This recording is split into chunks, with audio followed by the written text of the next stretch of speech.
So just a recap or a review on this chapter is that ये है preventive detentions के लिए and preventive actions के लिए. Before we head into section starting from 149 वहां से लेके 153 तक जो प्रॉपर प्रिवेंटिव में अरेस्ट होते हैं, उससे पहले यहाँ पे बॉन्ड ले लिए जाते हैं. ये उससे भी पहले की स्टेज है. और उसके बाद आपका 154 156 ये सब तो इन्वेस्टिगेशन के प्रोसेस हो गए जिसमें आपके प्रॉपर अरेस्ट कर लिए जाते हैं. ठीक है. यहाँ पे प्रिवेंटिव प्रोसीडिंग्स होती हैं by the way of asking the person to execute bonds, कि भाई आप फिर से ये काम नहीं करेंगे.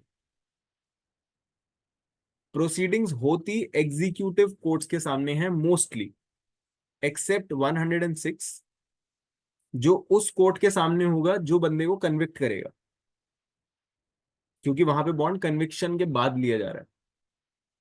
उसके अलावा 107, 8, 9, 10 are situations where people like suspected offenders, habitual offenders जो बार बार चोरियां करते हुए पकड़े जाते हैं, बार बार ये गांजा पीने वालों के साथ, चरसियों के साथ पकड़े जाते हैं, कुछ गलत स्पीचेस देते हैं, बाहर जाके लोगों को भड़काने का काम करते हैं, या फिर जो अपनी आइडेंटिटी कंसील करने की कोशिश कर रहे हैं.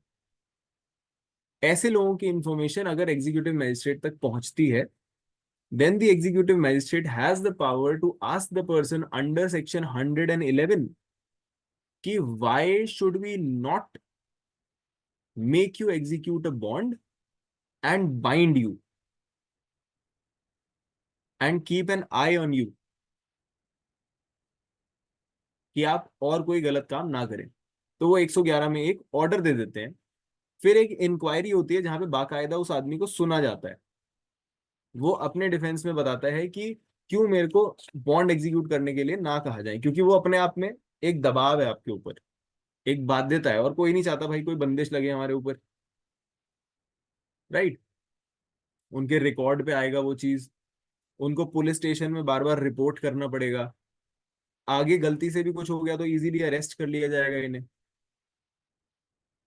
तो इन तरह की चीजों से बचने के लिए जो शो कॉज नोटिस आता है उसका जवाब देना पड़ता है पुलिस वालों को, जो भी एग्जीक्यूटिव मजिस्ट्रेट होते हैं उनको एविडेंस दिखाना पड़ता है, और 116 में इंक्वायरी होती है.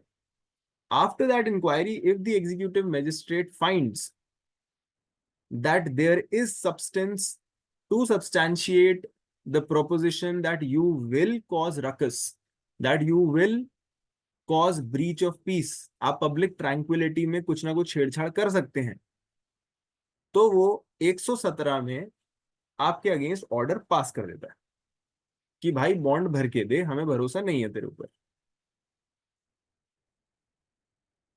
अगर 117 के बॉन्ड का ऑर्डर देने के लिए सफिशिएंट एविडेंस ना मिले तो 118 में आपको डिस्चार्ज कर देता है, तो आप डिस्चार्ज हो जाएंगे. और उसके बाद इसके एंसिलियरी प्रोविजंस हैं कि आप कैसी श्योरिटी ला सकते हैं, श्योरिटी को रिजेक्ट किया जा सकता है या नहीं किया जा सकता है, वगैरह वगैरह. अब इसमें प्रोसीजर क्या चलेगा? प्रोसीजर चलता है समन्स केस की तरह. और समन्स केस की तरह प्रोसीजर चलने का मतलब है that we don't need a formal charge here, we don't need proper evidence and जितनी अपॉर्चुनिटीज वारंट केस में या सेशंस केस में दी जाती हैं उस तरह का प्रोसीजर इधर नहीं चलता है. This is a judicial proceeding है ये, ऐसा नहीं है कि एग्जीक्यूटिव प्रोसीडिंग्स है. Do not take it to be an administrative proceeding, although it looks like administrative proceedings, but this is a judicial proceeding, special kind of proceedings जो हो executive magistrate के सामने रही है मगर हैं जुडिशियल प्रोसीडिंग्स. सो judicial proceedings हो रही हैं समन्स केस की तरह. एंड समन्स केस का मतलब है कि उसकी रिकॉर्डिंग जो है वो समन्स की तरह होगी, चार्ज जो है वो समन्स की तरह होगा, पनिशमेंट जो है वो समन्स की तरह होगी, अपील जो है वो समन्स की तरह होगी, एंड नथिंग एल्स चेंजेस. जैसे हमारा जुडिशियल प्रोसेस में the process starts from a chargesheet filed by the police officer under 173, यहां पे इट स्टार्ट्स विद मियर इंफॉर्मेशन, क्योंकि भाई प्रिवेंटिव है ये. राइट। चार्जशीट जब जाती है तो वो सारा एविडेंस कलेक्ट कर चुके होते हैं और एक पुलिंदा बना चुके होते हैं कि सर इन चीजों की वजह से हमें लगता है कि इस आदमी ने कुछ ना कुछ अपराध कर दिया है, अब इसका विचारण होना चाहिए, ट्रायल होना चाहिए। तो वहां पे तो बहुत पुख्ता चीजें होती हैं हमारे पास कि ट्रायल हो। यहाँ पे अभी तक अपराध हुआ नहीं है, सिवाय 106 के बाकी सारे बॉन्ड जो लिए जाते हैं उनमें अपराध हुआ नहीं है। उससे पहले ही आपसे एक बॉन्ड लिखवाया जा रहा है कि अगर कुछ हुआ तो पकड़ लेंगे। ठीक है। तो it happens only on information, सिर्फ इंफॉर्मेशन भी अगर आ जाए और वो सब्सटैंटिव लग रही है तो उस इंफॉर्मेशन के आधार पे 111 में एक प्रिलिमिनरी ऑर्डर दे दिया जाता है कि आप शो कॉज करें, फिर आपको वहां तरीके से बुलाया जाएगा। जैसे हमारे वहां पे समन्स होते हैं वैसे यहाँ पे शो कॉज नोटिस होता है। वहां पे समन्स के बाद चार्ज फ्रेम होता है, यहाँ पे जो आपको शो कॉज नोटिस दिया गया है उसी के अंदर सब्सटेंस डाल दिया जाता है पूरी बात का, और उसी को हम चार्ज की तरह लेके चलते हैं। फिर वहां पे चार्ज के बाद प्रोसिक्यूशन की एविडेंस होती है। यहाँ पे ये जो शो कॉज नोटिस था वो चार्ज और प्रोसिक्यूशन की एविडेंस की तरह ही है। वहां पे जो भी मैजिस्ट्रेट बैठे होंगे वो आपको प्रोसिक्यूशन की तरफ से प्रोसिक्यूशन का केस समझेंगे,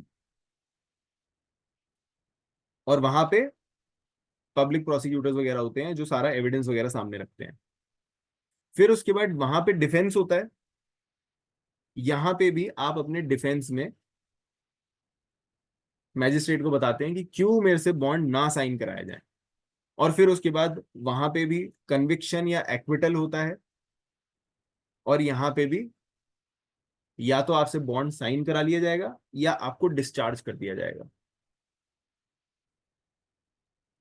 सो प्रोसीजर ऑलमोस्ट ब्रॉडली सेम है, बस कुछ टर्मिनोलॉजीज अलग है। जैसा मैंने बताया यहाँ पे जो प्रोसीडिंग है वो 6 महीने के अंदर हो जानी चाहिए। वेर एज ट्रायल के ऊपर जब तक कोई ऐसा केस ना हो which is under a special statute like POCSO और अ रेप केस और सम अदर सीरियस ऑफेंस, वहां पे कोई टाइमलाइन या ड्यूरेशन नहीं दी हुई है कि ट्रायल कब तक हो जाना चाहिए। यहाँ पे 6 महीने में अगर इंक्वायरी पूरी नहीं हुई तो आपके खिलाफ जो भी प्रोसीडिंग चल रही है वो बंद हो जाएगी।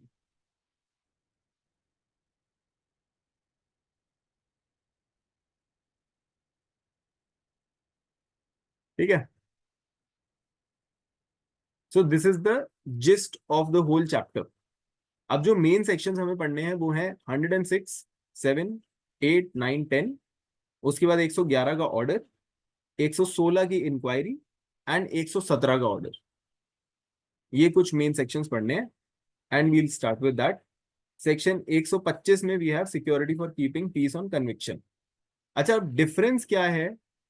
दो तरह की सिक्योरिटीज ली जा रही हैं, एक है security for piece and security for good behaviour. है दोनों सिक्योरिटी ही, माने दोनों में ही आपसे बॉन्ड लिया जा रहा है। मगर सिक्योरिटी फॉर पीस है जब आप ब्रीच ऑफ पीस कर चुके हैं और आपको बोला जा रहा है कि अब आप फिर से वो अपराध नहीं करेंगे। और गुड बिहेवियर है कि आप गुड कंडक्ट रखिए, अभी तक आपने ब्रीच ऑफ पीस नहीं किया है, किसी तरह का अपराध नहीं किया है, बस आपसे हम चाहते हैं कि अपना आचरण व्यवहार जो है वो ठीक बना के रखो। तो breach of piece and good behaviour, ये दो तरह के बॉन्ड लिए जाते हैं।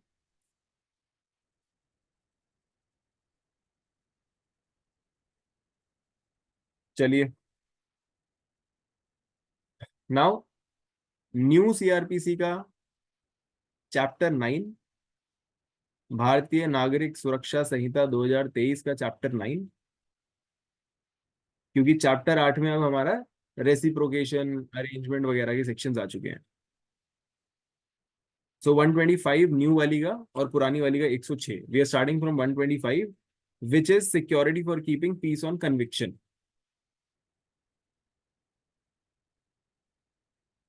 And it says, when a court of sessions or a court of magistrate of the first class convicts a person, यहाँ पे बंदा कन्विक्ट हो चुका है और कन्विक्शन के बाद आपसे पीस के लिए बॉन्ड रखवाया जा रहा है।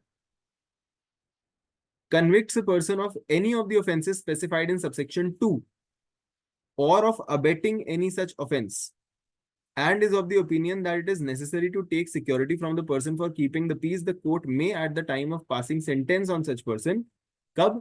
जब सेंटेंस पास कर रहे होंगे। सेशंस के ट्रायल में जैसे हम देखते हैं 235 234 में आपके ऊपर सेंटेंस पास किया जाता है, उसी टाइम पे आर्ग्यूमेंट्स की स्टेज आती है ऑन सेंटेंस। एक अलग से डेट लगा दी जाती है कि सेंटेंस के ऊपर सुनवाई होगी। जरूरी नहीं है हर केस में सेंटेंस के ऊपर डेट लगाई जाए, साथ ही साथ भी हो सकती है आर्ग्यूमेंट, बट अमूमन लगा दी जाती है। जब वो सेंटेंस के ऊपर बातचीत हो रही होगी, जब वो सेंटेंस पास होगा, उस टाइम पे आपके ऊपर ये 125 की भी बॉन्ड लगाए जा सकते हैं कि आप फिर से ये काम नहीं करेंगे। ठीक है।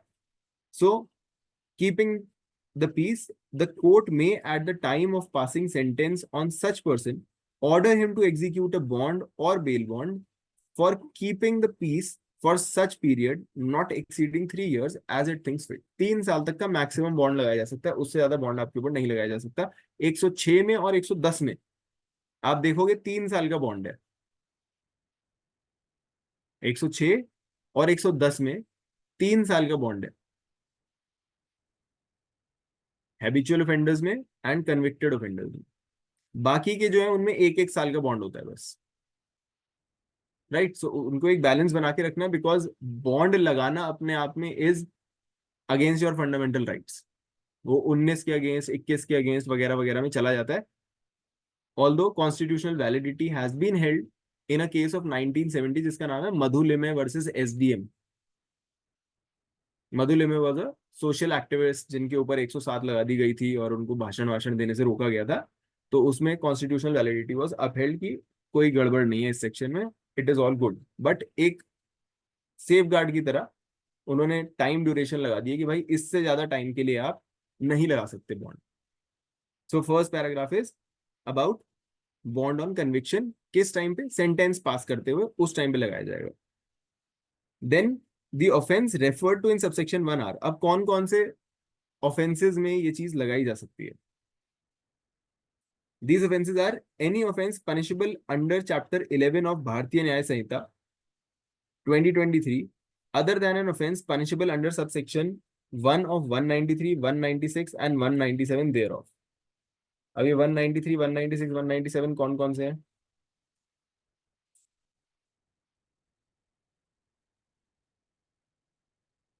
So 193 is liability of the owner when unlawful assembly takes place on his land. 194 is affray. 196 is promoting enmity between different groups.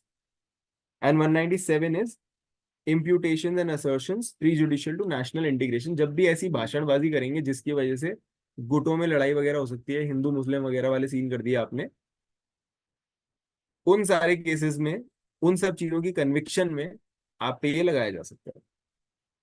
Then an offense which consists of or includes assault or using criminal force or committing mischief। लड़ाई झगड़ा वगैरह जो होता है, ये कुछ भी चीजें वीजें तोड़ देते हैं लोग, उनमें ये बहुत बार लगाई जाती है। कई बार हम सुनते हैं 107-16 लगा दी गई। ये सारी ये मार पिटाई वगैरह, दारू पी के दंगा करना, पीस वगैरह डिस्टर्ब करना सोसाइटी का, एफरे वगैरह कर लेना, इन सब चीजों में लगाई जाती है। उसमें अगर आप कन्विक्ट हो गए तो आपके ऊपर ये बॉन्ड लगाया जाएगा, क्योंकि नॉर्मली ये जो असॉल्ट वगैरह और ऐसे दंगाबाजी जो करते हैं दे आर हैबिचुअल। ठीक है। Then any offence of criminal intimidation, कि आप फिर से नहीं करोगे, ये द्वेष की भावना रह गई और फिर से बाहर निकल के शुरू हो गया। And any other offence which caused or was intended to be known or likely to be causing a breach of peace, कोई भी ब्रीच ऑफ पीस वाला मामला। And third says, if the conviction is set aside on appeal or otherwise, the bond or bail bond so executed shall become void। अगर आप किसी ने appeal कर दी इस ऑर्डर के अगेंस्ट और अपील में सेट असाइड कर दिया गया लोअर कोर्ट का ऑर्डर, तो बॉन्ड अपने आप खारिज हो जाएगा, which is the general rule normally in any kind of convictions। And fourth, an order under this section may also be, Raghav, sorry, I didn't get it last. Appeal, what did you say? so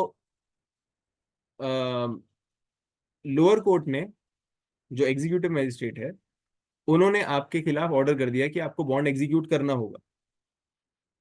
right. आप उसके against appeal कर देते हैं कि मेरे खिलाफ गलत order किया गया है सर, मैंने ऐसा कुछ किया ही नहीं है कि मेरे को कोई बॉन्ड में रखा जाए। अगर अपील करने पे अपीलेट कोर्ट आपकी बात मान जाती है और कहती है कि हाँ लोअर कोर्ट का ऑर्डर ठीक नहीं था, it is not maintainable and it should be set aside, तो वो ऑर्डर सेट असाइड होने पर जो उन्होंने आपके ऊपर बॉन्ड लगाया था वो भी सेट असाइड हो जाएगा। Okay, nice. Follow. ठीक है। And fourth, an order under this section may also be made by an appellate court or by a court when exercising its power of revision। जरूरी नहीं है कि लोअर कोर्ट में जहां पे एग्जीक्यूटिव मजिस्ट्रेट के सामने या मजिस्ट्रेट के सामने जो आपकी प्रोसीडिंग चालू हुई, जरूरी नहीं है कि वहीं पे आपके ऊपर बॉन्ड लगाया जा सकता है। ऐसा भी हो सकता है कि नीचे वाली कोर्ट ने बॉन्ड नहीं लगाया, दूसरी पार्टी ने अपील कर दिया, अपीलेट कोर्ट में चले गए, अपीलेट कोर्ट भी आपके ऊपर बॉन्ड लगा सकती है कन्विक्शन करने पे। आप ये नहीं कह सकते कि सर नीचे वाली कोर्ट ने तो किया नहीं, सेक्शन में तो लिखा हुआ है कि मैजिस्ट्रेट या सेशंस कर सकता है। अब हम हाई कोर्ट में आ गए हैं, आप कैसे बॉन्ड लगा रहे हो? तो अपीलेट और रिविजनल कोर्ट में भी बॉन्ड लगाए जा सकते हैं, नो बार्स। हाँ जी चौहान सर। सर मेरा क्वेश्चन है, एक बार इसमें कन्विक्शन हो गए, कन्विक्शन होने के बाद में क्या पासपोर्ट में इसको कन्विक्शन में दिखाएगा? इसमें सर कन्विक्शन नहीं हो रही, 125 नहीं कोई अपने आप में सब्सटैंटिव ऑफेंस नहीं है। नहीं, if the conviction is satisfied, तो कन्विक्शन वर्ड तो आया कि कन्विक्शन तो किया है, बॉन्ड लिया है तो कन्विक्शन तो किया है। नहीं नहीं, नहीं, अगर देखिए इसके अंदर क्या है, आपका कोई इसका वो नहीं हुआ है, ऑफेंस कुछ कमिट नहीं हुआ है, लेकिन प्रिवेंटिव है, प्रिवेंटिव में भी आपने बॉन्ड लिया है, बॉन्ड लिया यहाँ पे तो ऑफेंस कमिट हो गया है, जो अभी हम सेक्शन पढ़ रहे हैं उसमें ऑफेंस कमिट हो गया है। 125 उन चीजों, उन केसेस में बॉन्ड की बात कर रहा है जहां पे कन्विक्शन हो चुकी है। कन्विक्शन के टाइम जब सेंटेंस पास 107 की किया बात कर रहे जाएगा, हैं सर, पुराने नहीं 107। 106 पे हैं अभी सर हम, अच्छा, 125 which is okay 106 in the old CrPC, अच्छा, 125 न्यू सीआरपीसी, ओके, अभी हम उसकी बात करते हैं। राइट सर समझ गए। ठीक,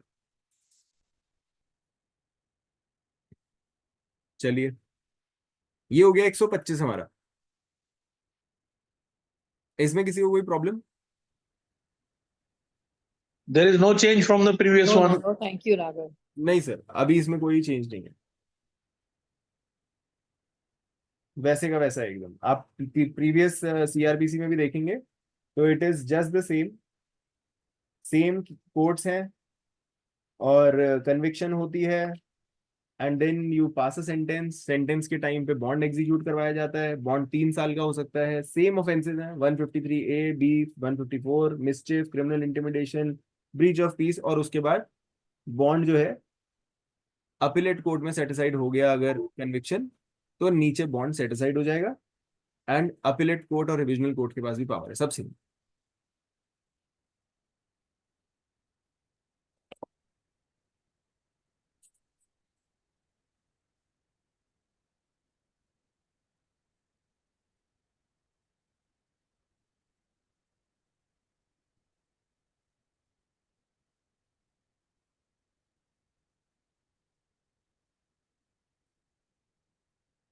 ठीक है सर।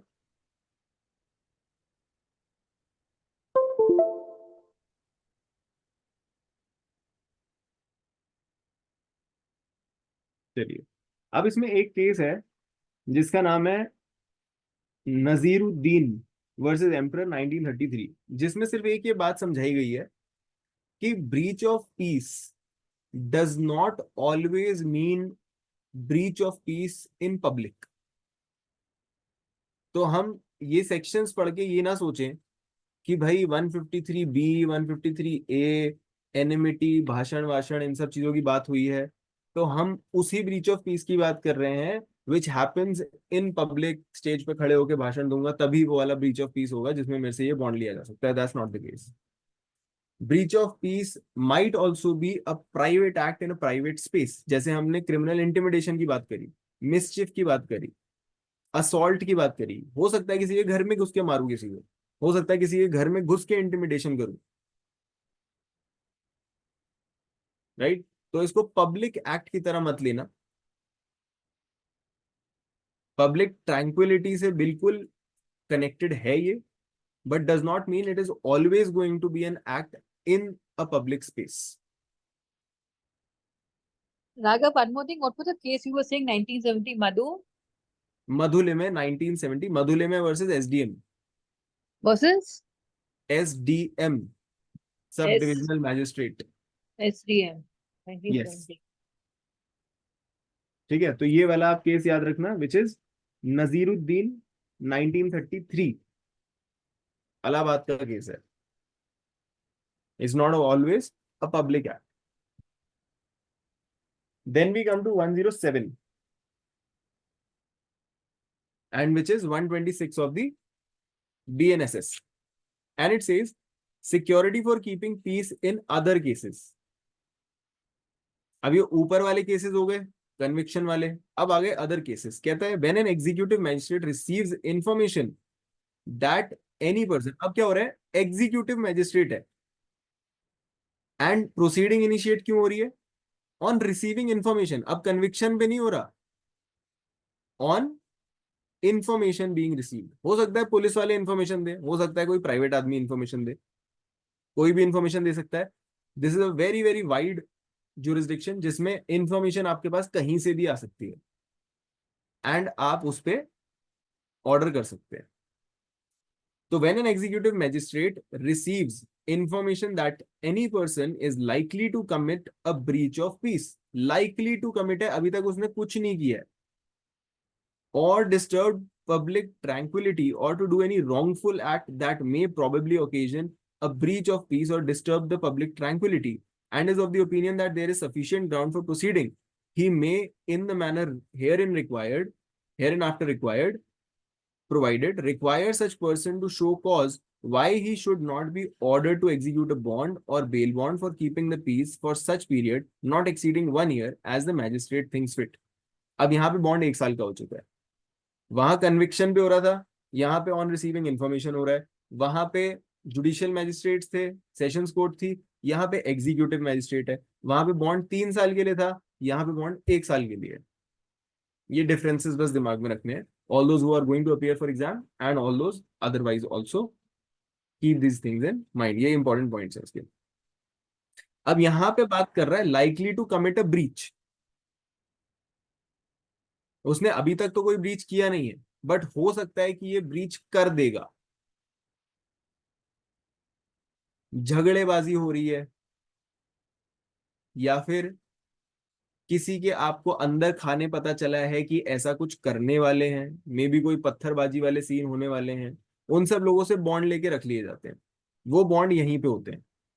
कभी किसी के घर पे पुलिस आ जाती है ना, छोटे मोटे मैटर में, एवरेज ऐसा मैटर हो गया, छोटा मोटा घर में लड़ाई हो गई, या 510 का मैटर हो गया, कोई दारू पी के हल्ला वल्ला मचाने लगा, तो उन लोगों को एज सच किसी ऑफेंस में नहीं डाला जाता, क्योंकि उसके लिए प्रॉपर ट्रायल चल जाएगा, उसकी जरूरत नहीं है. वी डोंट वांट पीपल जिन्होंने थोड़ी बहुत दारू पी हो और उसके बाद खास कोई नुकसान ना किया हो, खास पब्लिक को नुकसान ना किया हो, उनके ऊपर हम प्रॉपर ट्रायल करना शुरू कर दें. That is not wanted. तो उस केस में क्या होता है कि हम उनको ये बॉन्ड देके छोड़ देते हैं. इसको बोलते हैं 107-16 का order, which is very common. कि जी उसके ऊपर 107-16 लग गई, दंगा वगैरह कर रहे थे, 107-16 लग गई. तो 107-16 लगने का मतलब है उनसे बॉन्ड ले लिया गया, इंक्वायरी चालू हो गई,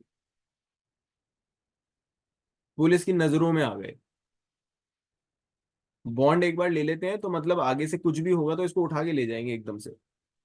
ठीक है, आगे बोलता है सेकंड में, proceedings under this section may be taken before any executive magistrate when either the place where breach of peace or disturbance is apprehended is within his local jurisdiction, or there is within such jurisdiction a person who is likely to commit a breach of peace or disturb the public tranquility or to do wrongful act. jurisdiction कहाँ बनेगी, किसके सामने बनेगी, उस executive magistrate के सामने जिसकी jurisdiction में आपने ब्रीच ऑफ पीस किया है, या जहां पे लाइकली है कि आप ब्रीच ऑफ पीस करेंगे.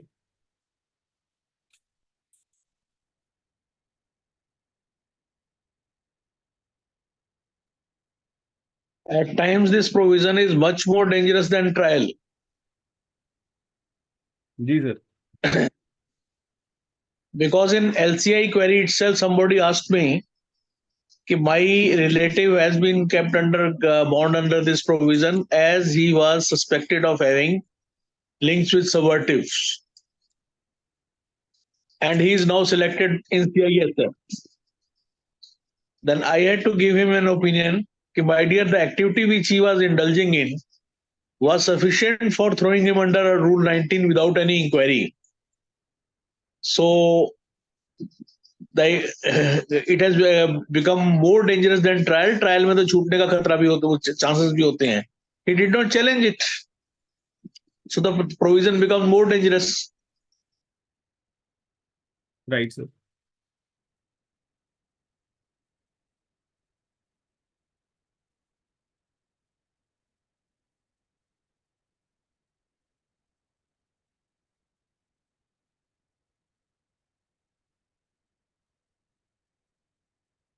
ठीक है, इसमें सिर्फ ध्यान रखने वाली एक ही बात है कि जब हम बोलते हैं there is a likeliness of breach of peace, तो we are not talking about likeliness in far future, we are talking about actual real fear of the person doing something right then, और अगर उसको नहीं रोका गया तो वो ऐसा अपराध कर देगा.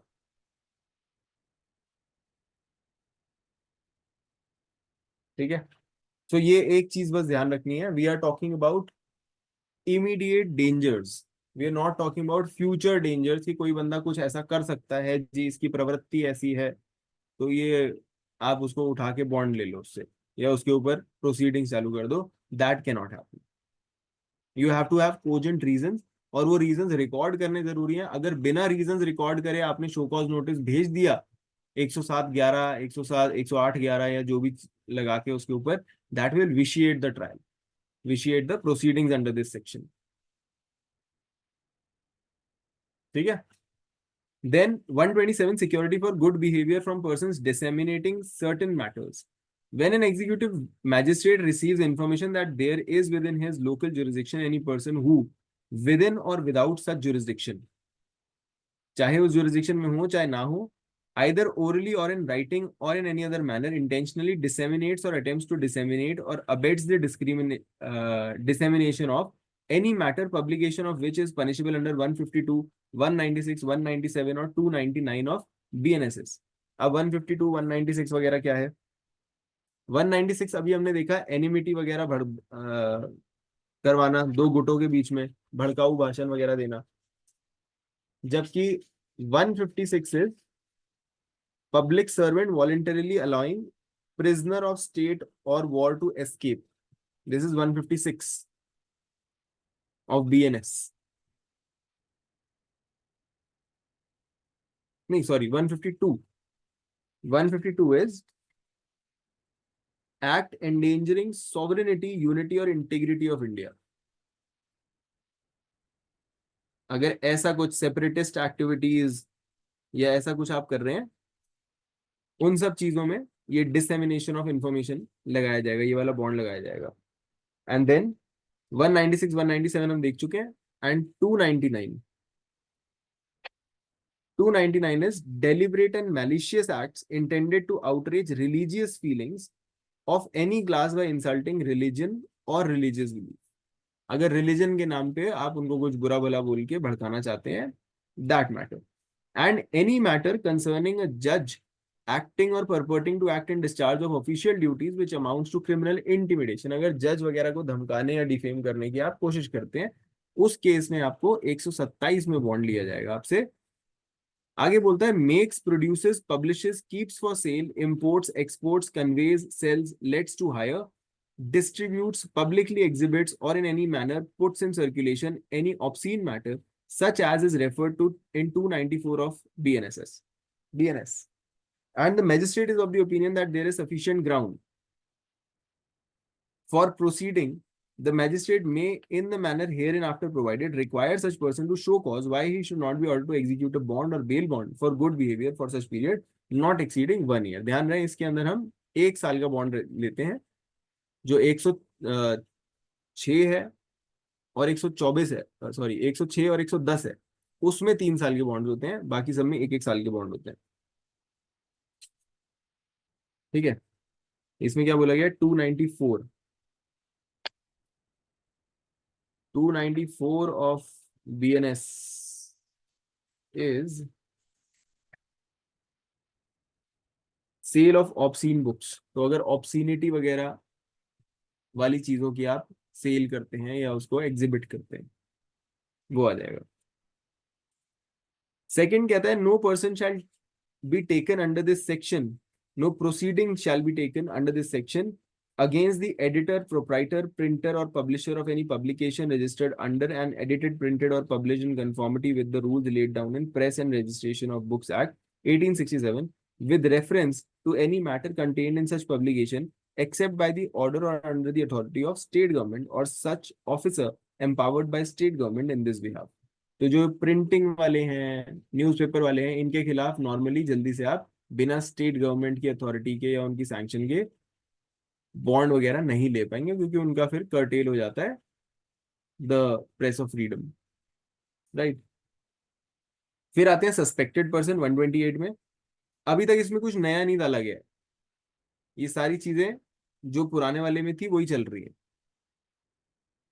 128 security for good behaviour from respected person, suspected person when an executive magistrate receives information that there is within his local jurisdiction a person taking precautions to conceal his presence, छुपने की कोशिश कर रहा है, किसी पे शक बन जाता है कि कोई ऐसी लोकेलिटी में रह रहा है, नया नया आया है, थोड़ा सा हिडियस कैरेक्टर है बंदे का, अगर ऐसा कुछ हो रहा है या कोई छुपने की कोशिश कर रहा है, किसी को हार्बर दिया जा रहा है, किसी डेजर्टर को हार्बर किया जा रहा है, ये सारे केसेस में conceal his presence and there is a reason to believe that he is doing so with the view to commit a cognizable offense, और बाद में कोई offense commit कर सकता है, the magistrate may in the manner hereinafter provided require such person to show cause why he should not be ordered to execute a bond or bail bond for good behavior for such period not exceeding 1 year। यहाँ पे भी 1 साल के लिए bond लिया जाएगा।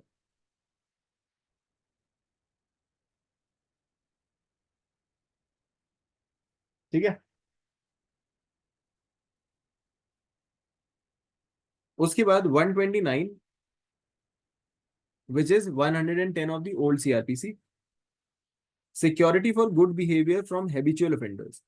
When an executive magistrate receives information that there is within the local jurisdiction a person who by habit is a robber, housebreaker, thief or forger, is by habit a receiver of stolen property knowing the same to have been stolen, habitually protects or harbors thieves or aids in concealment or disposal of stolen property, or habitually commits or attempts to commit or abet the commission of kidnapping, abduction, extortion, cheating, mischief, etc., habitually commits or attempts to commit or abets the commission of offenses involving breach of peace, and habitually commits or attempts to commit the abet or abets the commission of any offenses under one or more of the following acts: Drugs and Cosmetics Foreign Act, EPF Act, Essential Commodities, Protection of Civil Rights Act, Custom Act, Food and Safety, and any offense punishable under any other law providing for prevention of hoarding or profiteering from adulteration of food or drugs or corruption is so desperate and dangerous as to render his being at large without security hazardous to the community। तो अगर कोई ऐसा बंदा है जो habitual offender है, बार बार चोरी वोरी में पकड़ा जाता है, राइट, तो उस केस में अगर आपको लगता है कि फिर से ऐसा कुछ हो सकता है तो उससे भी बॉन्ड लिया जा सकता है। अब जरूरी नहीं है यहाँ पे कि इसकी कन्विक्शन हुई हो या ना हुई हो। हैबिचुअल ऑफेंडर है ये हमें पता कैसे चलेगा? कुछ तो हमें एविडेंस लगाना पड़ेगा। ये कैसे पता चलेगा कि हैबिचुअल ऑफेंडर है? एंटीसीडेंट्स, एंटीसीडेंट से, करेक्ट। तो वो जो आसपास उसके पब्लिक रहती है उन लोगों से we can find out about his conduct. और यहाँ पे जनरल कंडक्ट दिखाना है, you don't have to point out any specific instance की इसने चोरी करी थी। अगर जनरली उसकी जनता जो है उसके आसपास रहने वाली, चाहे वो उसको जानती है पर्सनली या नहीं जानती, अगर उसके बारे में ये एविडेंस देते हैं कि जी habitually this person is engage in intimidating, इसका नाम इस चीज के लिए खराब है या उस चीज के लिए खराब है, and you have reason to believe कि लोग सच बोल रहे हैं, तो हैबिचुअल ऑफेंडर की तरह उससे एक बॉन्ड लिया जा सकता है, क्योंकि this is a preventive measure. और यहाँ 3 साल का बॉन्ड लिया जाएगा।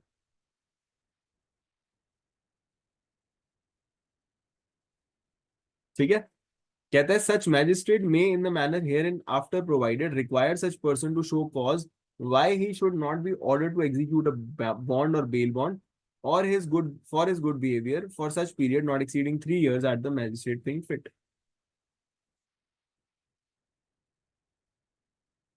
तो ये here in after provided show cause notice जो हर सेक्शन में लिखा हुआ है वो 111 की ही बात कर रहा है।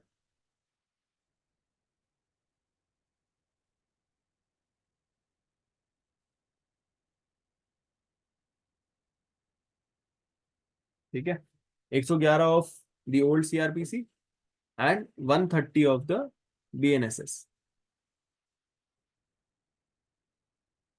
अब ये 4 कैटेगरीज तो समझ आ गई हम सबको, 5 कैटेगरीज 106, 7, 8, 9, 10, 6 और 7 में ब्रीच ऑफ पीस, 8, 9, 10 में गुड बिहेवियर, 6 में हमने कन्विक्शन देखा, 7 में हमने लाइकली ब्रीच ऑफ पीस देखा, 7 में फिर हम देखते हैं ऑफ सेडिशियस मैटर्स,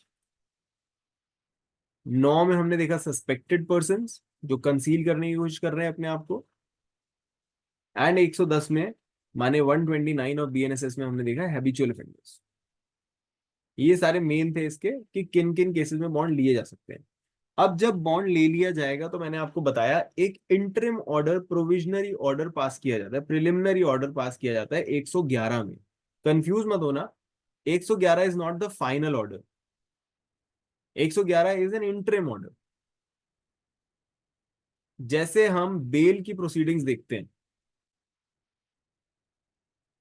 तो एंटिसिपेटरी बेल के केस में नहीं होता कि पहले इंटरिम दे दी जाती है, फिर प्रोसिक्यूटर को नोटिस दिया जाता है, फिर प्रोसिक्यूटर भी अपने पॉइंट्स लाके रखता है एंड उसके बाद एंटिसिपेटरी बेल को पक्का कर दिया जाता है। यहां पे भी वही सीन है, पहले इंटरिम ऑर्डर कर दिया जाएगा, शो कॉज नोटिस आपको दे दिया जाएगा, आप तक वो जानकारी पहुंचा दी जाएगी, फिर जब आप इंक्वायरी के टाइम पे 116 में अपने आप को प्रेजेंट करेंगे, अपना केस प्रेजेंट करेंगे, तब जाके ऑर्डर कर दिया जाएगा कि आपको बॉन्ड अब भरना चाहिए या आपको डिस्चार्ज कर देना चाहिए। राइट, तो 130 कहता है order to be made, 130 of BNSS, 111 of the old CrPC, and it says when a magistrate acting under 126, 127, 128, 129 deems it necessary to require any person to show cause under such section, he shall make an order in writing setting forth the substance of the information received, the amount of bond to be executed, the term for which it is to be enforced, and the number of sureties after considering sufficiency and fitness of sureties. अब यहाँ पे हम 4 section क्यों देख रहे हैं? हम पीछे तो 5 तरह के बॉन्ड देख के आए हैं, यहाँ 4 क्यों है?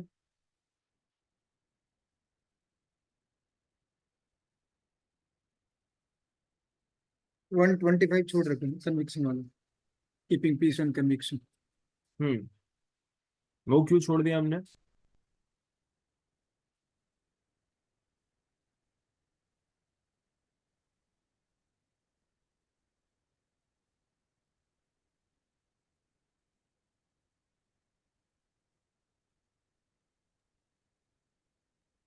अरे भाई वो तो स्टेज ही अलग है ना, कन्विक्शन क्यों? वो यहाँ पे क्यों आएगा?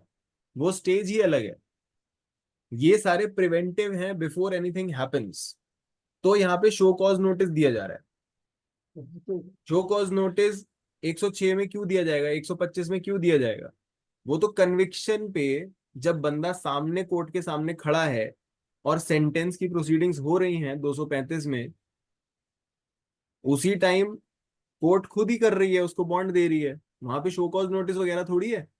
वहां पे हमें ये पूछने की जरूरत थोड़ी है कि शो कॉज करते हैं कि आप दिखाइए कि क्यों आपसे हम बॉन्ड ना लिखवाएं।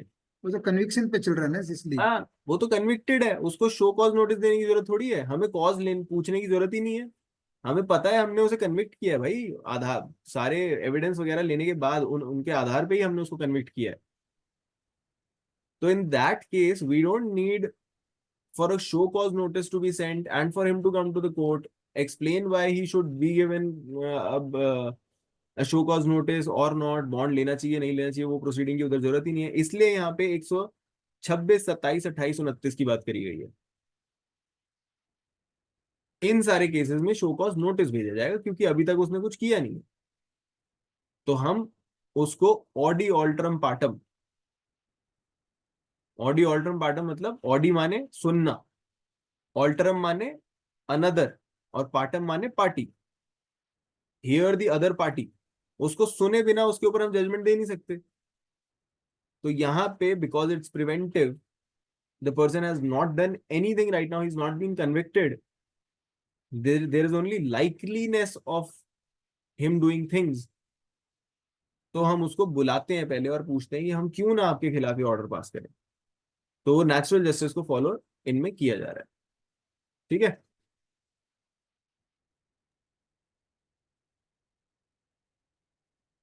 Fine,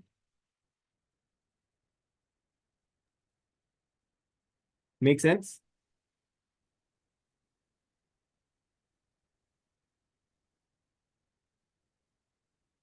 Yes, Raghav. Sir. ठीक है,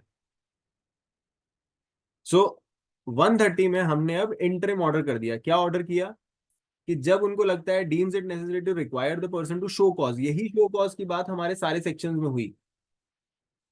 here in after show cause notice shall be send, वो हेयर इन आफ्टर यही वाला सेक्शन है 130। तो यहाँ पे उन्होंने अब शो कॉज भेज दिया। He shall make an order in writing setting for the substance of information, और यही जो पूरी इंफॉर्मेशन के साथ नोटिस जाएगा ना इन राइटिंग, यही इन प्रोसीडिंग्स में चार्ज की तरह काम करता है। This is how we inform the person कि आपके अगेंस्ट ये इंफॉर्मेशन, ये सूचना मिली है, and on the basis of that information he will prepare his defence. इसीलिए यहां जोड़ दिया गया है, it always has to be an order in writing setting forth all the substance that the person needs, amount of bond has to be that has to be executed, and the term for which it has to be, and whether sureties लगने हैं या नहीं लगने हैं, वो सारी चीजें इसमें लिखी जाएंगी। फिर इस चार्ज का जवाब देने वो 116 की इंक्वायरी में आएगा। उससे पहले कुछ छोटे मोटे सेक्शंस है, वो मैं आपको बता देता हूं। 131 कहता है procedure in respect of person present in court. अगर वो बंदा कोर्ट के अंदर खड़ा हुआ है, if the person in respect of whom the order is made is present in the court, it shall be read over to him, and if so desired substance explain to him. ये एक और safeguard डाल दिया कि अगर आपके सामने वो आदमी खड़ा है जिसके खिलाफ आप बॉन्ड के लिए नोटिस भेज रहे हैं, तो अगर वो आपके कोर्ट में सामने ही खड़ा है तो उसको समझा भी दीजिए कि सब्सटेंस है क्या।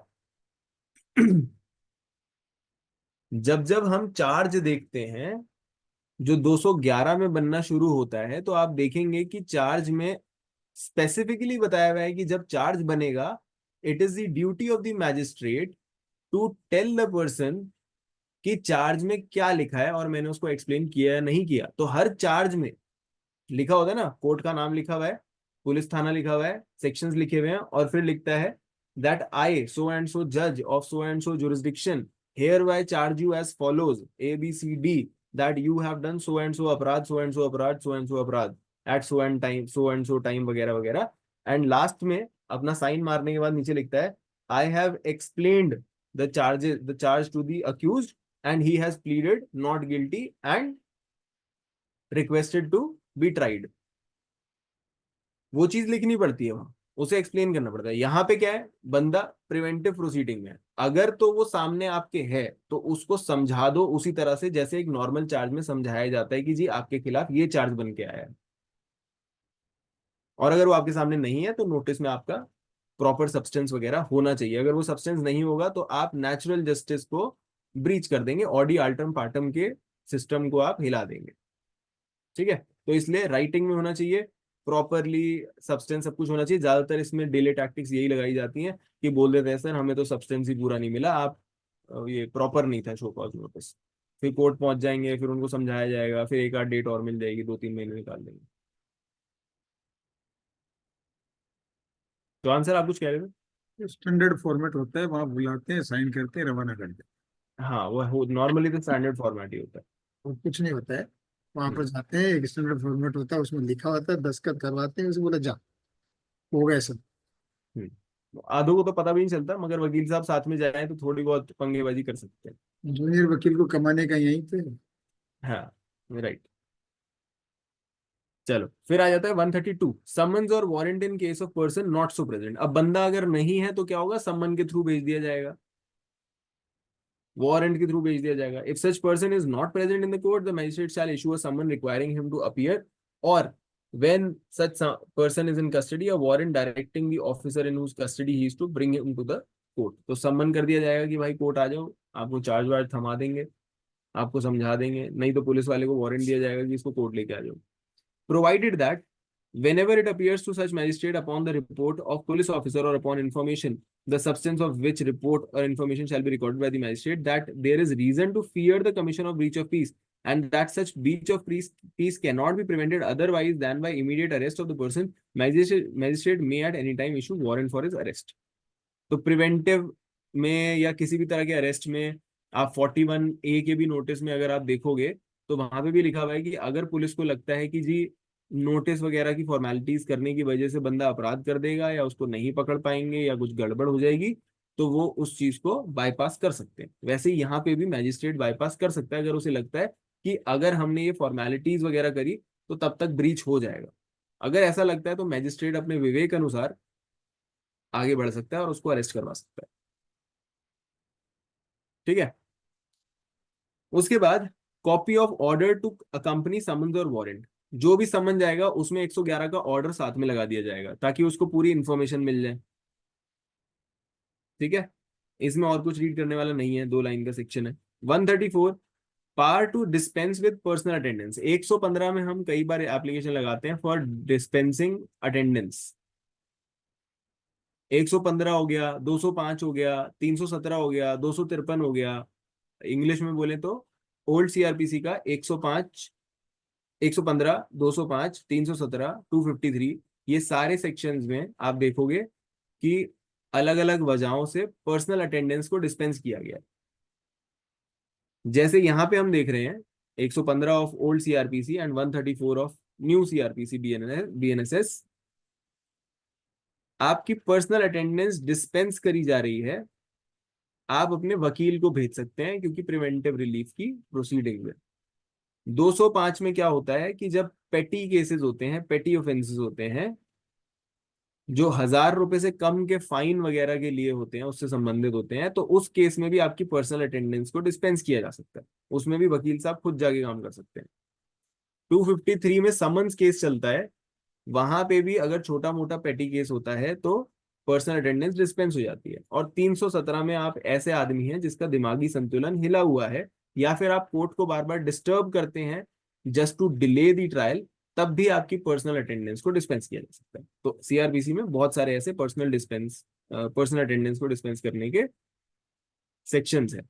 बाकी और वजहों की वजह से भी होता है, जैसे आपका 273 हमें जनरल रूल बताता है कि क्रिमिनल ट्रायल में एक्यूज हमेशा खड़ा होना चाहिए एविडेंस के टाइम पे, मगर 299 साथ ही साथ एक एक्सेप्शन क्रिएट करता है जहां वो बताता है कि अगर अक्यूज मिल ही नहीं रहा है और आपको लगता है कि प्रोसिक्यूशन विटनेस भी हमारी खराब हो जाएगी इस चक्कर में, तो आप उसकी गैर मौजूदगी में भी, in absence of that person, you can take prosecution evidence.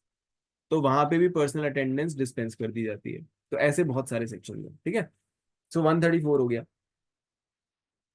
Then 135, inquiry as to truth of the information. ये सबसे इंपॉर्टेंट सेक्शन है इस पूरे चैप्टर में कि इंक्वायरी कैसे करी जाएगी। सारे मेन चीजें जो इंपॉर्टेंट पॉइंट्स हैं वो इसी के अंदर लिखे हुए हैं, इसको ध्यान से पढ़ेंगे। It says when an order under section 130 has been read or explained under section 131 to a person present in the court, और when any person appears or is brought before the magistrate in compliance with or in execution of summon or warrant under 132। 130 में order हुआ, माने जो 111 वाला interim order था, वो कहता है जब ऐसा ऑर्डर पास हो जाएगा और आदमी को एक्सप्लेन कर दिया जाएगा कोर्ट में कि आपके खिलाफ ये चार्ज बना है, ये सब्सटेंस है आपके खिलाफ, the magistrate shall proceed to inquire into the truth of the information. Magistrate inquiry करेगा, क्योंकि मैजिस्ट्रेट इंक्वायरी ही करता है, इन्वेस्टिगेशन पुलिस करती है और मैजिस्ट्रेट ट्रायल के अलावा जो भी करता है वो इंक्वायरी होती है। ये आप सीआरपीसी की सेक्शन 2G 2G जो डेफिनेशन है उसमें देख सकते हैं कि इंक्वायरी कैसे लिखा गया, इंक्वायरी को कैसे डिफाइन किया गया। Anything that a magistrate does except trial other than trial is called inquiry. और उसके अलावा जो भी मैजिस्ट्रेट करता है वो होता है ट्रायल। और जो एक्टिविटी इन्वेस्टिगेटिव एजेंसी करती है for the purpose of collecting evidence वो आ जाता है इन्वेस्टिगेशन में, जो आता है 2H में। ठीक है, तो यहाँ पे मैजिस्ट्रेट इंक्वायरी करना शुरू करेगा अब इसके ऊपर, जब आपको वो मिल चुका होगा और आपको समझा दिया जाएगा। shall proceed to inquire into the truth of the information upon which the action has been taken and to take such further evidence as may appear necessary। बाकी और उसे एविडेंस चाहिए तो वो ऑर्डर कर देगा, पुलिस वाले या जिनको भी बोलेगा वो उनको और एविडेंस लाके देंगे इस चीज के ऊपर। Such inquiry shall be made as nearly as may be practicable in the manner hereinafter prescribed for conducting trial and recording evidence in summons cases। जैसा मैंने आपको बताया था, summons cases का ट्रायल चलेगा, और किस लिहाज में कि जो एविडेंस का लिखना होता है वो समन्स केसेस के हिसाब से होगा। और वो दिया कहां हुआ है? ओल्ड सीआरपीसी का 276 चेक करो।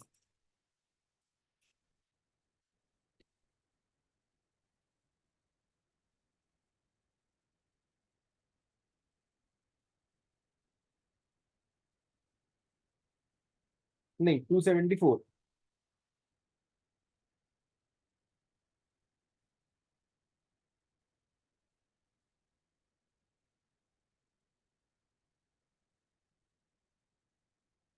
मेन लाइन है पहले पैराग्राफ की आखिरी लाइन, जो कहती है कि magistrate will make a memorandum of substance of his evidence in the language of the court.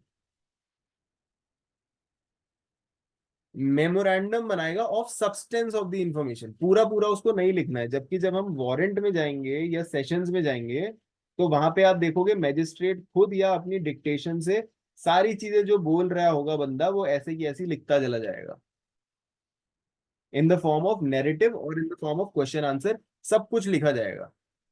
Summons के केस में मेमो बनाना होता है, वही वाला प्रोसीजर यहाँ पे भी फॉलो किया जाएगा। लंबी चौड़ी बातचीत नहीं, सिर्फ memo of substance, concise form.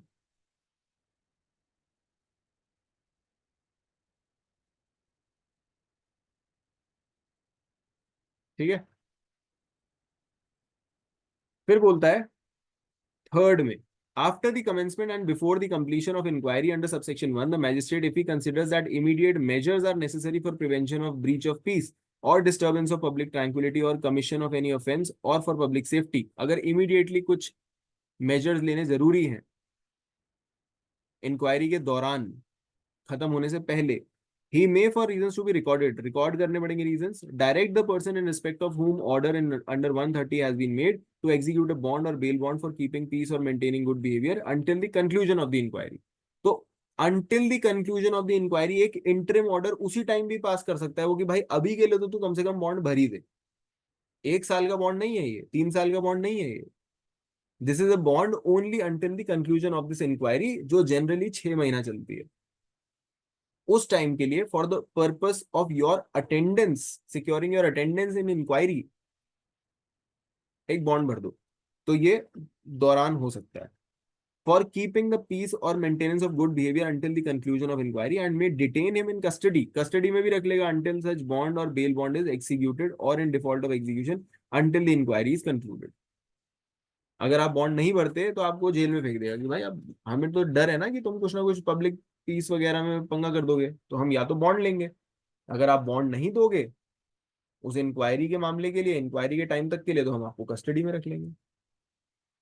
हमें तो किसी भी तरह रोकना है, हमारा क्या है, हमें पीस को ब्रीच होने से रोकना है। Provided that no person against whom the proceedings are not being taken under 127, 128, 129 shall be directed to execute a bond or bail bond for maintaining good behavior। 127, 128, 129 last के जो 3 सेक्शंस थे उसमें good behaviour वाला bond नहीं लिया जाएगा।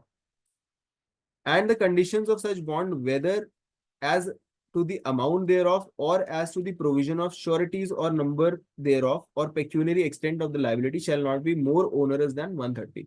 तो ये बीच में जो रुक के आप बॉन्ड्स लोगे उसमें उतना ही ऑर्डर किया जा सकता है जितना इंटरिम ऑर्डर में आपने बॉन्ड लिखे थे कि इतने का बेल देना पड़ेगा, इतने का बॉन्ड होगा, इतने की श्योरिटी होगी, उससे ज्यादा बढ़ाकर आप नहीं लगा सकते। ओनरस क्या होता है?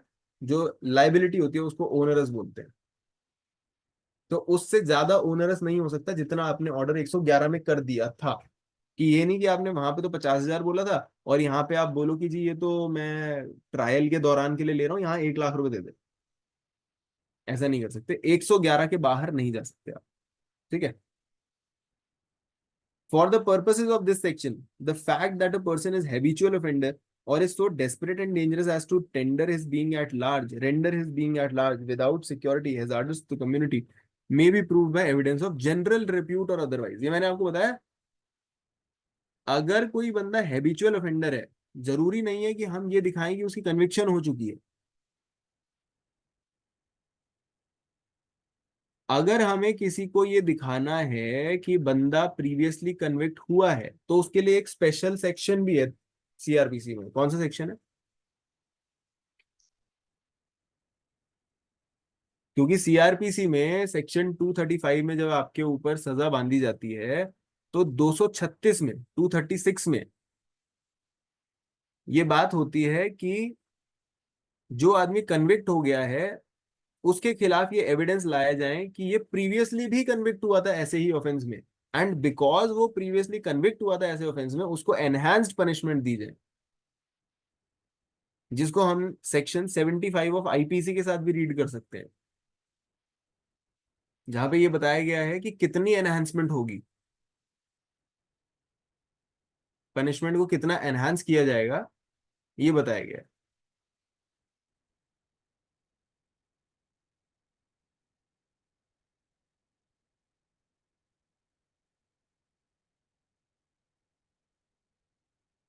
आई होप सबको 236 of CrPC and 75 of IPC मिल गया है। मैं चौहान सर के हिसाब से ले रहा हूँ, चौहान सर ने हाँ बोल दिया, सबने बोल दिया। अगर किसी का नहीं हुआ है तो बता दो वीडियो पे आके।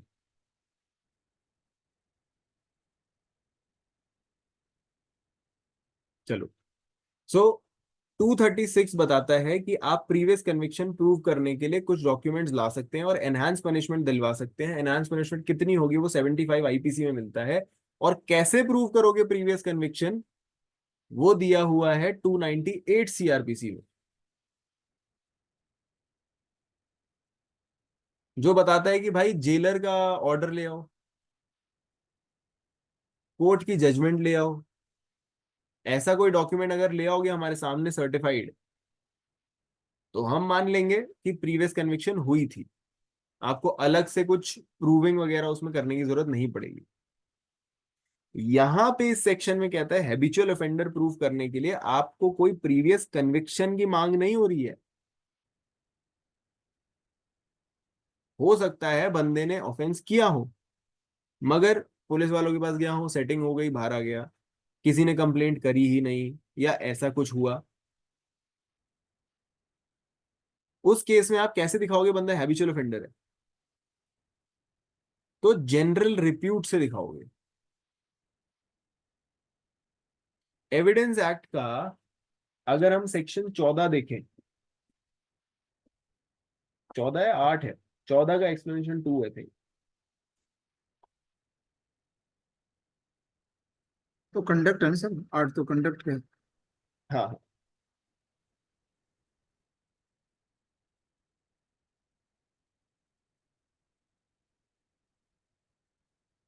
तो 14 जो है वो बात करता है कि जब आपको किसी का रेलेवेंट स्टेट ऑफ माइंड दिखाना होता है कि सर किसी टाइम पे इसका स्टेट ऑफ माइंड कैसा था,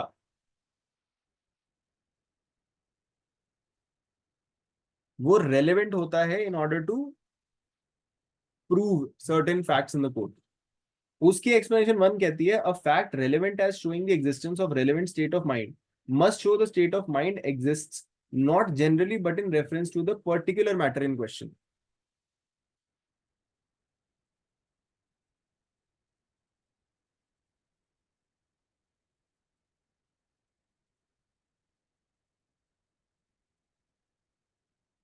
जिस चीज के लिए हम बंदे को कहते हैं सर इसने इंटेंशनली मेरे ऊपर हमला करवाया या हमला किया, उसको प्रूव करने के लिए मुझे अगर उसकी मेंटल स्थिति प्रूव करनी है, कोर्ट के सामने लानी है, तो वो रेलेवेंट तभी होगी जब मैं दिखाऊंगा कि जिस टाइम इसने हमला किया उस टाइम इसके दिमाग में मेरे को हर्ट करने की इंटेंशन थी। मैं ये नहीं कह सकता कि सर जनरली ये सबको हर्ट करता रहता है, जनरली ये पहले 2-3 बार लोगों को हर्ट कर चुका है तो इसकी उस टाइम पे भी इंटेंशन रही होगी। आई हैव टू शो कि उस पर्टिकुलर फैक्ट के टाइम पे उसके दिमाग में वो इंटेंशन थी। ये एक्सप्लेनेशन 1 समझाती है।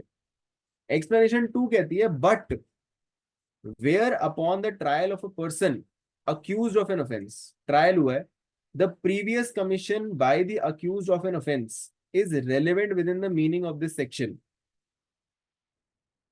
The previous conviction of such person shall also be relevant fact. जहां पे हम बंदे का मानसिक प्रवृत्ति दिखाना चाहते हैं by the way of previous conviction, तब प्रीवियस कमीशन के लिए प्रीवियस कन्विक्शन दिखा देना भी एक रेलेवेंट फैक्ट होगा।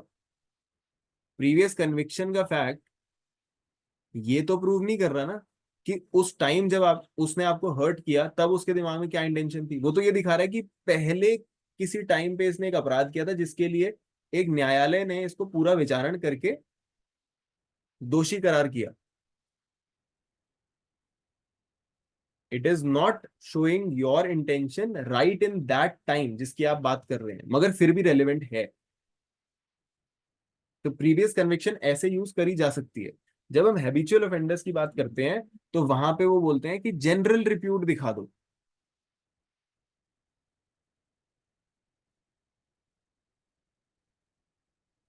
लोगों से पूछ पाछ के दिखा दो कि बंदा लोगों को डराता धमकाता रहता है या ऐसा कुछ काम करता है, इसके उल्टे सीधे काम है।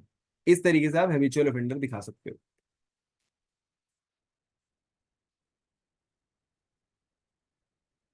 ठीक है। Where two or more persons have been associated together in the matter under inquiry, they may be dealt with in the same or separate inquiries as the magistrate thinks fit. दो बंदे साथ में भी करे जा सकते हैं यहाँ पे ट्राई, ऐसा नहीं है कोई जॉइंट ट्रायल नहीं हो सकता। 6 में कहता है the inquiry under this section shall be completed within a period of 6 month. ये बहुत इंपॉर्टेंट है। 6 महीने के अंदर अंदर ये इंक्वायरी खत्म होनी चाहिए from the date of its commencement, and if such inquiry is not so completed the proceedings under this chapter shall on expiry of the said period stand terminated unless for special reasons recorded in writing the magistrate otherwise provides। अगर कुछ magistrate ने नहीं बोला है तो 6 महीने में termination हो जाएगी, provided that where the person has been kept in detention pending such inquiry the proceeding against the person unless terminated earlier shall stand terminated on expiry of a period of 6 months from detention. 6 महीने की detention होगी तो भी आपको छोड़ दिया जाएगा। ठीक है। जैसे हम बेल के प्रोविजंस में देखते हैं 436A में, ओल्ड सीआरपीसी का 436A देखो।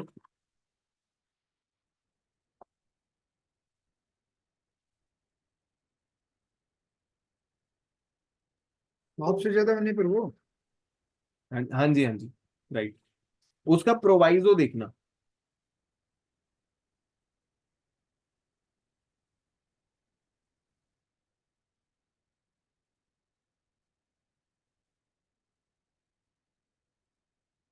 सॉरी, प्रोवाइजो नहीं, पहला वाला paragraph. It says where a person has during the period of investigation, inquiry or trial under the code of offense under any law has undergone detention of a period extending to 1/2 of the maximum period of imprisonment। आधा वो झेल चुका है पहले तो उसको उसी time release कर दिया जाए। अगर आधी वो सजा झेल चुका है ड्यूरिंग पेंडिंग ट्रायल तो उसको रिलीज कर दिया जाएगा। कौन सा सेक्शन था सर? 436A, 436A। वैसे ही यहाँ पे लिखा है कि अगर उसने 6 महीने की डिटेंशन झेल ली तो इंक्वायरी टर्मिनेट कर दी जाएगी। ठीक है। 7वें में बोलता है where any direction is made under subsection 6 permitting the continuance of proceeding the sessions जज may on application to him by the aggrieved person vacate such direction as if if he is satisfied that it was not based on special reason or was perverse. अगर आपको लगता है कि magistrate ने गलत तरीके से इंक्वायरी का टाइम आगे बढ़ा दिया है, तो आप क्या करोगे? आप उनके पास चले जाओगे, सेशंस जज के पास, और सेशंस जज को बोलोगे सर इनका ऑर्डर वो कर दो, वेकेट कर दो, क्योंकि वो परवर्स है। क्योंकि वो परवर्स है, गलत तरीके से दिया गया है, जो रिस्ट्रिक्शन बाहर दिया गया है, जरूरत नहीं थी, वगैरह वगैरह एटसेट्रा। ठीक है। फिर उसके बाद ऑर्डर टू गिव सिक्योरिटी 136 में, if upon such inquiry it is proved that it is necessary for keeping peace and maintaining good behaviour as the case may be, that the person in respect of whom the inquiry is made should execute a bond or bail bond, the magistrate shall make an order accordingly. अगर आपको दिखता है कि हाँ एक order किया जाना चाहिए, तो आप बंदे को यहाँ पे ऑर्डर कर दोगे कि जी बॉन्ड दो, इंक्वायरी में आपके खिलाफ एविडेंस निकल के आई है, इंक्वायरी में प्रूव कर दिया गया है कि आप ब्रीच ऑफ पीस कर सकते हैं, आप सेडिशियस मैटर फैला रहे थे, आप habitual offender likely to create ruckus हैं, इन सारे केसेस में या आप सस्पेक्टेड ऑफेंडर हैं, तो आपको 136 of the new CrPC BNSS and 117 of the old CrPC में ऑर्डर किया जा सकता है फाइनली कि एग्जीक्यूट कर दो बॉन्ड।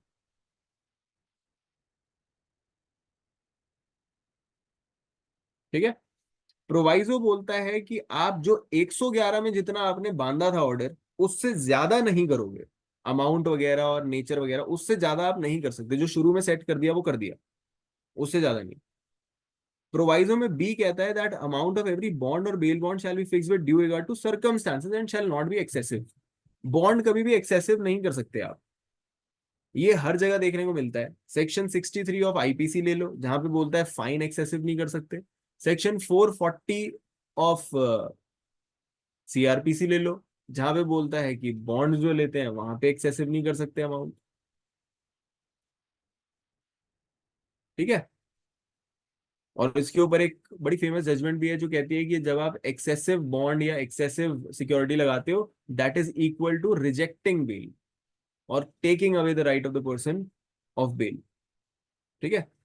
और तीसरा कहता है when the person in respect of whom the inquiry is made as a child, bond shall be executed by the sureties। जब माइनर का बॉन्ड होता है तो वो उससे आप कोई बॉन्ड वॉन्ड तो करवा ही नहीं सकते, क्योंकि माइनर के ऊपर किसी भी तरह की बंदिशें नहीं लगाई जा सकती लॉ के अंडर। तो क्या करते हैं, उसके माँ बाप को टांग देते हैं, जो भी उसका गार्जियन होता है उसको टांग देते हैं। यही चीज आपके 448 में भी लिखी हुई है, जहां पे बॉन्ड लिया जाता है माइनर से, वहां बोलता है कि बॉन्ड जो है वो सिर्फ श्योरिटीज जो होंगे वो ही एग्जीक्यूट करेंगे, छोटे बच्चे से आप कोई बॉन्ड बांड कुछ नहीं करवाओगे। ठीक है। और अगर आपके खिलाफ प्रॉपर एविडेंस नहीं आई तो 118 में आप डिस्चार्ज हो जाओगे, 136/117 में आपको हमने ऑर्डर किया एग्जीक्यूशन ऑफ बॉन्ड, 137 माने 137/118 में अगर नहीं आया प्रॉपर एविडेंस तो आप डिस्चार्ज हो जाएंगे। तो 117 चार्ज, 118 डिस्चार्ज। और 137 कहता है 137 says discharge of person informed against if on inquiry under 135। 135 क्या था, जो हमने 116 की इंक्वायरी देखी थी। It is not proved that it is necessary for keeping peace or maintaining good behavior as the case may be that the person in respect of whom the inquiry is made should execute a bond। ऐसा हमें नहीं लगता। The magistrate shall make an entry on the record to that effect, and if such person is in custody only for the purpose of inquiry shall release him, or if such person is in custody shall discharge him। Discharge कर दिया जाएगा। ठीक है। अब commencement of period कब से माना जाएगा, कब से आपका बॉन्ड का पीरियड चालू होगा? क्या वो चालू होगा जिस दिन आप पहली बार कोर्ट में आए, या जिस दिन आपको समन मिला, या जिस दिन बॉन्ड एक्सप्लेन किया गया, या जिस दिन आपको चार्ज किया गया, या जिस दिन आपको डिस्चार्ज किया गया? It says if any person in respect of whom an order requiring security is made under 125 or 136। 125 माने जो 106 वाला ऑर्डर हमने देखा कन्विक्शन पे जो हुआ था ऑर्डर 3 साल का, वो एक क्योंकि अपने आप में अलग क्लास है, तो उस केस में अगर आपके ऊपर बॉन्ड लगा 3 साल का सेशंस कोर्ट में या मैजिस्ट्रेट कोर्ट में, या फिर सेक्शन 136 जो हमने अभी ऊपर देखा which is equal to 117 of the old CrPC, जहां पे आपके ऊपर सफिशिएंट एविडेंस होने पे चार्ज लगा दिया जाता है। अगर इन दोनों में से कोई भी ऑर्डर आया है, is at the time such order is made sentence to or undergoing a sentence of imprisonment, the period for which the security is required shall commence on expiration of sentence. अगर आप पहले से jail में पड़े हैं तो पहले वो वाला सेंटेंस काटिए, उसके बाद ये बॉन्ड का पीरियड चालू होगा। जितने टाइम आप जेल में हैं उस टाइम हमें बॉन्ड की जरूरत क्या है? जेल के अंदर कोई ब्रीच ऑफ पीस थोड़ी कर लोगे।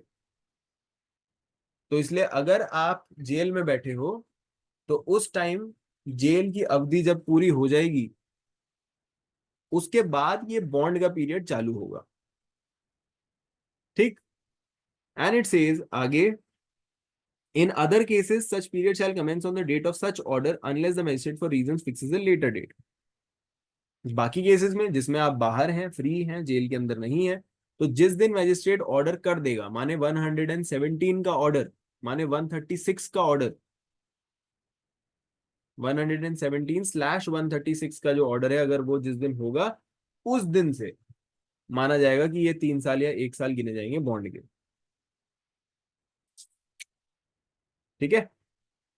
फिर 139 कहता है कॉन्टेंट्स ऑफ बॉन्ड। बॉन्ड में क्या क्या लिखा होगा?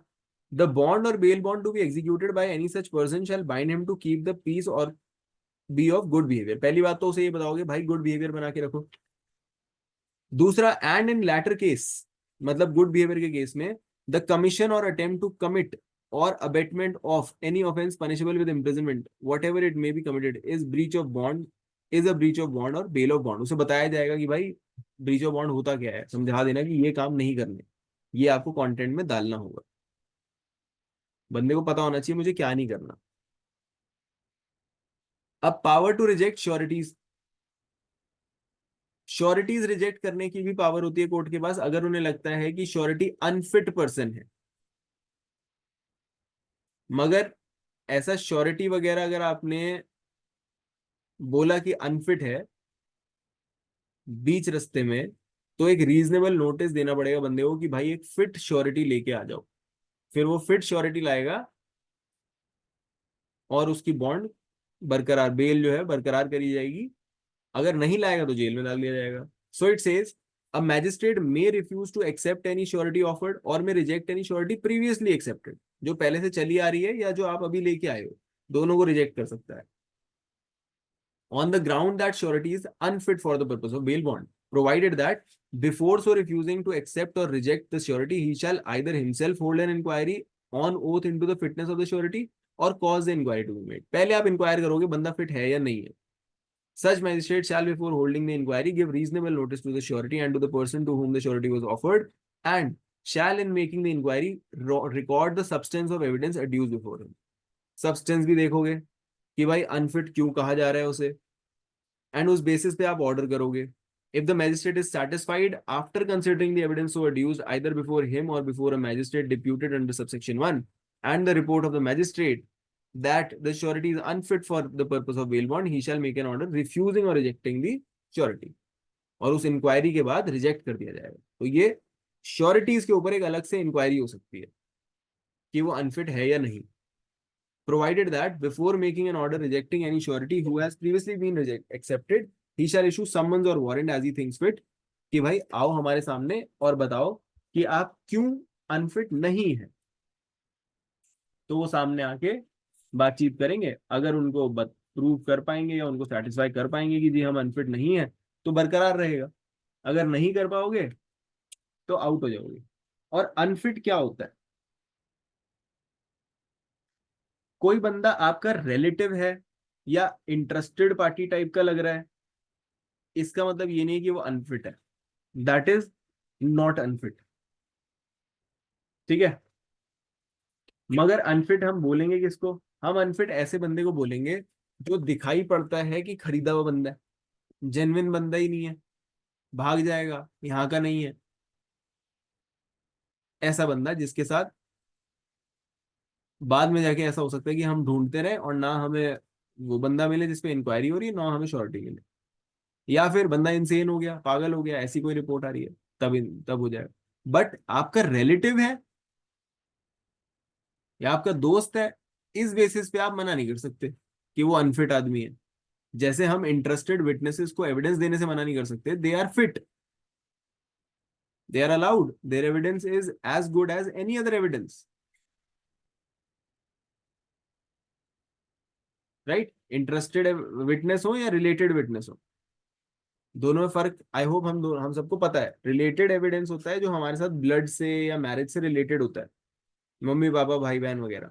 इंटरेस्टेड होता है जिसको इंटरेस्ट होता है कि भाई हमारा कोई बिजनेस पार्टनर हो गया या हमसे किसी तरह की कोई पेक्यूनरी बेनिफिट उठाता हो, उस तरह का कोई आदमी हो गया, उनको हम इंटरेस्टेड विटनेस कहते हैं. एविडेंस सबकी पूरी तरह मानी जाती है. वो कोर्ट के ऊपर है कि भाई वो क्वालिटी देखेंगे एविडेंस की और बताएंगे कि हमें किसकी एविडेंस ठीक लगती है और किसकी नहीं लगती है. 141 में बोलते हैं imprisonment in default of security. अगर आप सिक्योरिटी नहीं लेके आओगे तो उसके डिफॉल्ट में आपको जेल में डाल दिया जाएगा. कोई इसमें नई बात नहीं है, इसके 8 सबसेक्शन है, पढ़ने की हमें जरूरत है नहीं. एंड 142 में power to release person imprison for failing to give security. इन लोगों को रिलीज वगैरह भी करा जा सकता है अगर ऐसा लगता है कि बला टल चुकी है, ब्रीच ऑफ पीस नहीं होगा. इसको भी पढ़ने की हमें कोई जरूरत नहीं. 143 security for unexpired period of bond.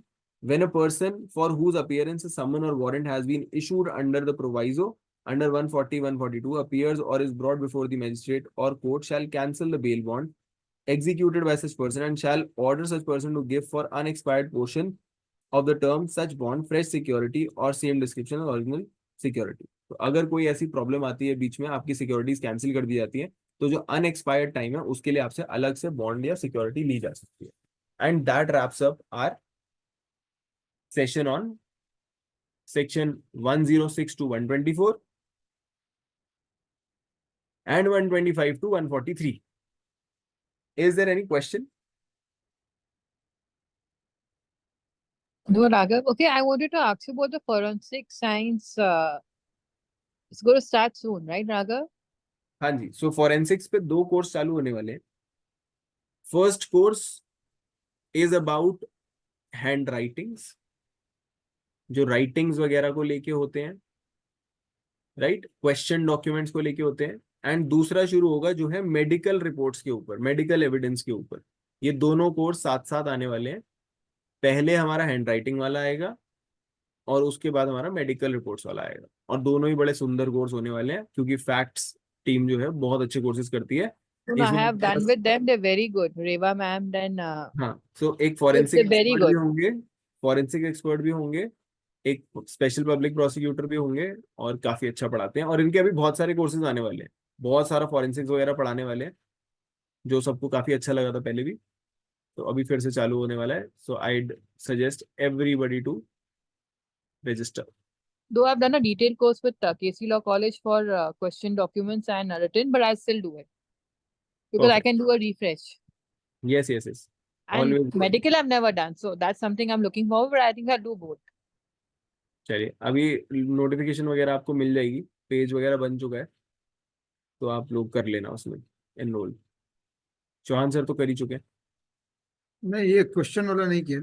हाँ, क्वेश्चन वाला नहीं किया आपने, वो मेडिकल वाला कर लिया. मेडिकल ठीक है, हम्म. क्वेश्चन वाला करना है अभी बाकी. हाँ जी, हाँ जी. चलो ठीक है. Any if there is any question, sir को पूछ लेता हूँ मैं, sir has anything. Sir's left. या sir has left. I will ask him on WhatsApp.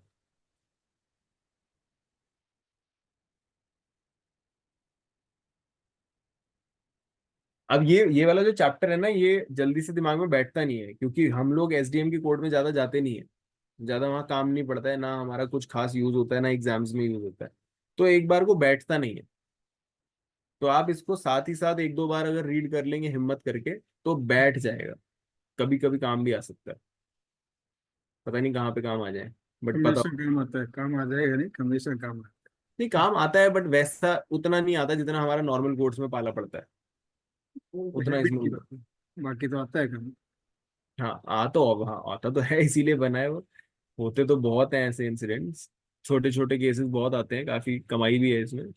ऐसा नहीं है, छोटी छोटी कमाइयाँ हैं, तो चलता रहता है ये भी. मगर आप साथ साथ रीड कर लेना. तो हमने जो 106 से लेके 110 तक बॉन्ड्स देखे, फिर उसके बाद 111 में इंटरिम ऑर्डर होगा, इंटरिम ऑर्डर के बाद 116 में इंक्वायरी होगी, इंक्वायरी के अंदर, इंक्वायरी के दौरान एक बेल बॉन्ड लिया जा सकता है, वो अपने आप में एक इंटरिम के अंदर इंटरिम ऑर्डर होगा, फिर उसमें एविडेंस आएगी तो 117 में ऑर्डर हो जाएगा, और 117 के बाद 118 में डिस्चार्ज हो जाएगा। ये 5-6 सेक्शन है, बस इनको मेन आप रट के रख लो। बाकी बीच के जो सेक्शन है वो हमें पढ़ने की जरूरत भी नहीं थी, but just to create a chain of thought हमने पढ़ दिए। ठीक है, good night Vandana. Yeah, good night. Night. ठीक है जी, बाकी किसी का मुझे क्वेश्चन नजर नहीं आ रहा है, so I think we'll do a tata bye bye. ठीक है, आता झोपण्याचं Good night. मला बोलू ऐकलं सर गुड नाइट।